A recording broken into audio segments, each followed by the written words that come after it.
New at 5, it's natural for parents of teenagers who just got their license to be nervous when your child first starts driving. But Road America offers a program that teaches 15 and 16-year-olds skills that go beyond the basics. Our Taylor Zebel has the story.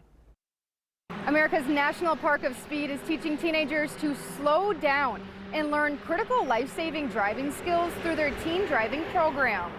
What teen driving does, it actually teaches teens how to be safer in uncontrolled environments, ice and snow, maybe deer running across the highway, how to do lane changes, how to avoid accidents, and how to drive more defensively. Examples of defensive driving techniques include emergency braking and what to do in an event of a skid. With all the construction going on I-41, this course also prepares new drivers how to navigate that construction.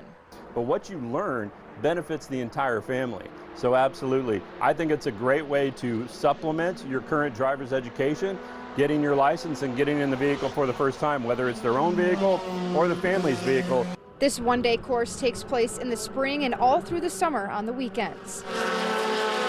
There are about 25 teens in each class. So it really gives the teens more confidence behind the wheel and parents more peace of mind. Road America also offers performance driving courses for all ages. You can find more information on our website. Reporting at Road America, Taylor Zebel, Action 2 News.